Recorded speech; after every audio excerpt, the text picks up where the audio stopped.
Assalamualaikum warahmatullahi wabarakatuh.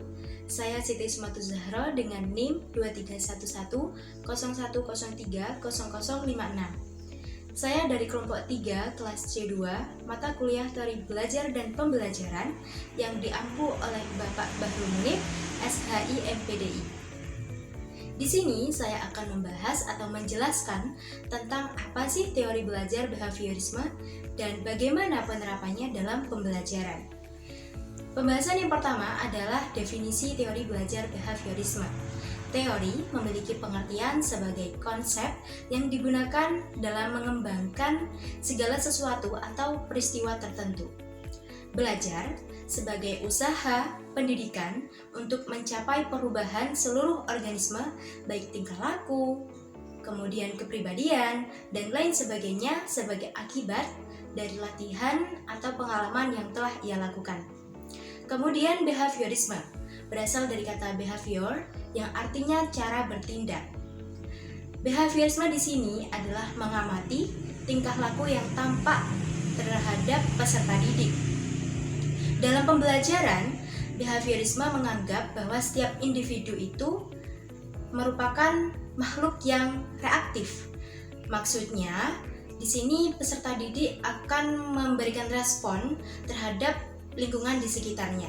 Jadi, teori belajar behaviorisme itu adalah konsep dalam belajar yang di dalamnya terdapat stimulus dan respon hingga akhirnya terjadi perubahan perilaku atau tingkah laku lebih baik peserta didik.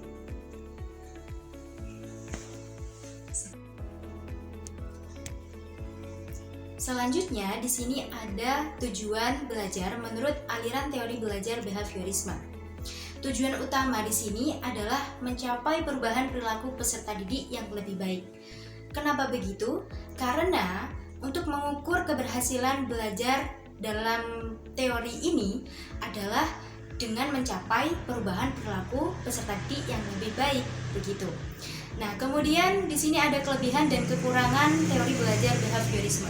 Kelebihan yang pertama, dalam proses pembelajaran berlangsung, pendidik tidak membiasakan untuk menerapkan ceramah saja, tetapi membiarkan peserta didik untuk belajar secara mandiri dengan pendidik memberikan bahan ajar atau ruang lingkup yang akan dipelajari oleh peserta didik.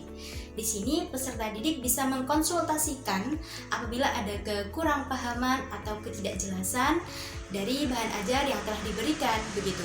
Jadi, pendidik itu tidak lepas tangan dari proses pembelajaran peserta didik. Yang kedua, menjadikan pendidik mahir dalam bersikap teliti dan cepat tanggap atas terjadinya segala sesuatu terhadap peserta didik. Yang ketiga, yaitu terbentuknya tingkah laku yang sesuai yang diinginkan oleh pendidik. Dan yang keempat, memudahkan peserta didik dalam berpikir linear sesuai dengan yang diinginkan oleh pendidik. Sedangkan kekurangan dalam teori belajar behaviorisme ini, yang pertama, pendidik diharuskan untuk menyusun seluruh bahan ajar di awal dan memperkirakan respon apa yang akan terjadi nantinya. Yang kedua, dalam pembelajaran, peserta didik dituntut untuk mengikuti setiap alur pembelajaran yang telah ditetapkan oleh pendidik.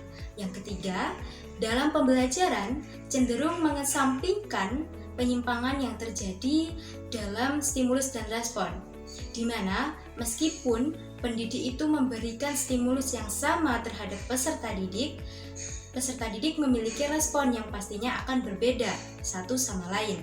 Ada yang lambat, kemudian ada yang cepat tanggap, seperti itu.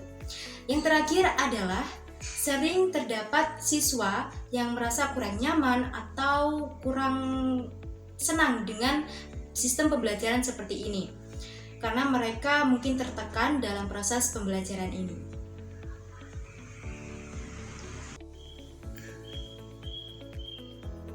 Selanjutnya adalah aliran belajar menurut Ivan Petrovich Pavlov. Pavlov mengutarakan teori conditioning klasik dalam belajar. Dalam teori ini, sebagai paradigma pembentukan tingkah laku yang berbagai macam dengan rangkaian yang satu ke yang lain. Terdapat hukum belajar dalam teori ini. Yang pertama, hukum pembiasaan yang dituntut, yakni apabila terdapat dua stimulus yang dihadirkan secara bersamaan, maka stimulus yang satu adalah sebagai penguat dan stimulus yang lainnya akan meningkat. Contohnya, siswa yang menjawab pertanyaan benar dan diberikan pujian oleh seorang guru. Nah, pujian itu sebagai stimulus yang akan menguatkan sikap siswa tersebut dalam menjawab akan dilakukan di masa yang akan datang. Yang kedua adalah hukum pemusnahan yang dituntut. Di sini ketika peserta didik telah memperoleh refleks yang diperoleh dengan pengulangan tanpa adanya penguatan, maka kekuatannya kemungkinan akan menurun. Di sini misalnya ada siswa yang selalu mengganggu atau mengoceh ketika gurunya itu menjelaskan tentang pembelajaran. Di sini guru mengabaikan dia yang mengoceh tersebut meskipun berulang kali, bahkan setiap hari. Nah, pada suatu hari, kebiasaan itu akan hilang dengan sendirinya karena merasa siswa tersebut diabaikan. Selanjutnya adalah aliran belajar menurut Edwin Guthrie. Edwin mengutarakan atau menjelaskan dalam proses belajar itu harus memberikan stimulus sesering mungkin terhadap peserta didik, sehingga respon yang diberikan peserta didik itu semakin kuat. Edwin juga menjelaskan pentingnya pemberian hukuman dalam proses belajar. Ketepatan dalam memberikan hukuman akan mengubah seseorang. Contohnya, siswa yang membuat kesalahan, kemudian diberikan hukuman. Nah, tujuan pemberian hukuman ini untuk mengubah anak tersebut tidak melakukan kesalahannya kembali. Jadi, menurut Edwin Guthrie, aliran belajar adalah proses belajar yang di dalamnya terdapat pemberian stimulus sesering mungkin sehingga respon yang diberikan peserta didik itu semakin kuat. Dan tak lupa dengan memberikan hukuman juga untuk mendorong peserta didik berubah menjadi lebih baik. Kemudian, aliran belajar menurut Watson. Watson mengatakan bahwa peserta didik akan mengalami perubahan apabila telah melakukan pembelajaran secara langsung. Karena dalam pembelajaran langsung itu, mereka dapat mengamati atau mengukur stimulus apa yang diberikan oleh pendidik. Jadi pada intinya, Watson ini lebih condong ke proses pemberian stimulus dan respon yang dapat diukur atau diamati secara langsung. Selanjutnya adalah aliran belajar menurut Thorndike. Beliau menyatakan atau memiliki teori koneksionis. Teori koneksionis ini menganggap bahwa individu mengalami pembentukan atau perkembangan tingkah laku bersumber dari pengalaman atau peristiwa dalam lingkungan sekitarnya. Terdapat beberapa hukum pokok dalam belajar menurut beliau. Yang pertama adalah hukum kesiapan. Di sini ketika setiap individu atau peserta didik siap untuk melaksanakan belajar, baik siap fisik ataupun yang lainnya, maka hal itu akan mendukung proses belajar atau lancarnya proses belajar. Yang kedua yaitu hukum latihan. Ketika dalam belajar itu diberikan stimulus sesering mungkin, itu sudah disebut dengan latihan, dan latihan tersebut akan memperkuat respon yang diberikan oleh peserta didik. Yang ketiga adalah hukum akibat. Hukum akibat ini ketika peserta didik mengalami atau memberikan respon yang maksimal saat suatu pembelajaran dan guru memberikan pujian, maka akan menguatkan respon tersebut. Dan kemungkinan akibatnya di masa yang akan datang ketika terjadi situasi seperti yang dialami, mereka atau siswa tersebut akan melakukan respon yang sama. Begitupun sebaliknya, ketika mengalami respon yang kurang kuat, maka kemungkinan besar di masa depan dia tidak akan melakukan respon seperti yang dilakukan tadi. Begitu. Jadi, aliran belajar menurut Thorndike ini cenderung terhadap pembentukan atau perkembangan tingkah laku individu atau peserta didik itu bersumber dari pengalaman atau peristiwa yang telah ia lakukan. Dan tak lupa untuk memberikan penghargaan ataupun hukuman sebagai penguatan respon yang diberikan oleh peserta didik.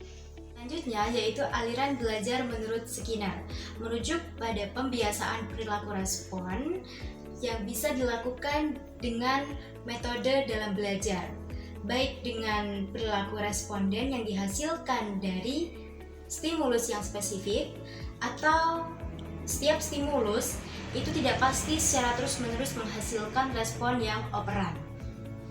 Dan tak lupa, dalam proses belajar ini harus selalu melibatkan penghargaan atau hukuman yang berperan penting dalam proses belajar yang dilakukan.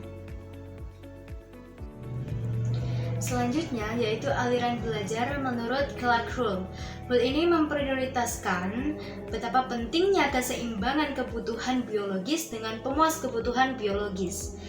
Karena dalam proses belajar, ketika kebutuhan biologis itu terpenuhi, belajar akan berjalan dengan lancar. Nah, di sini ada beberapa prinsip yang dapat dilaksanakan ketika mengikuti aliran belajar menurut beliau.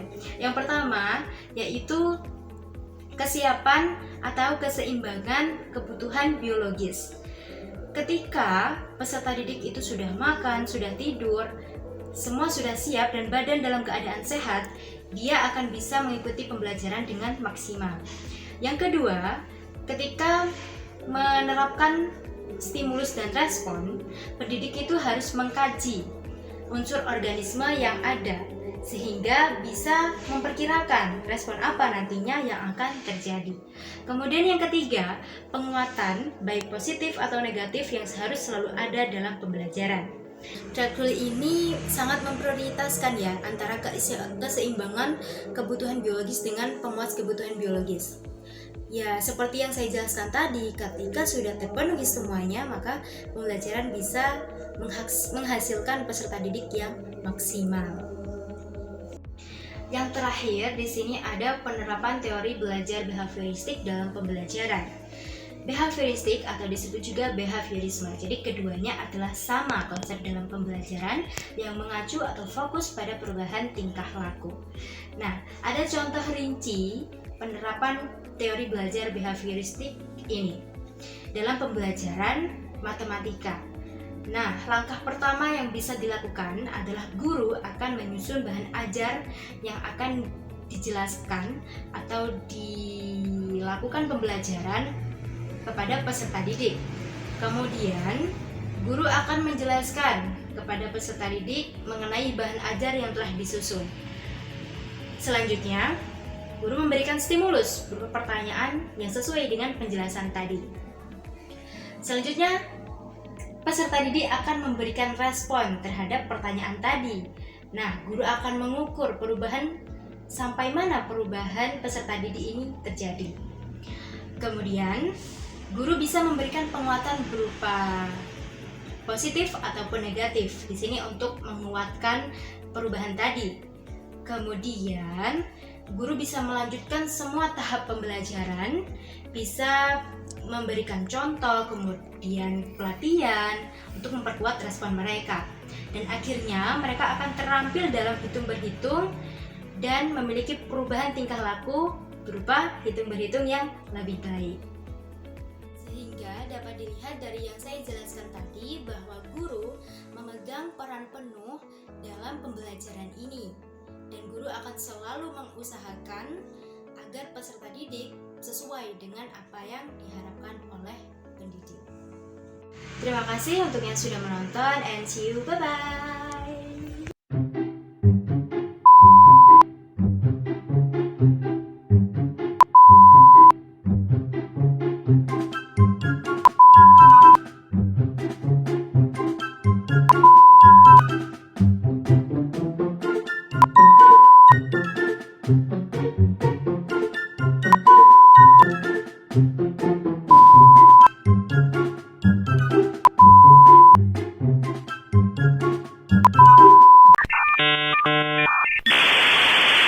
Saya wassalamualaikum bro.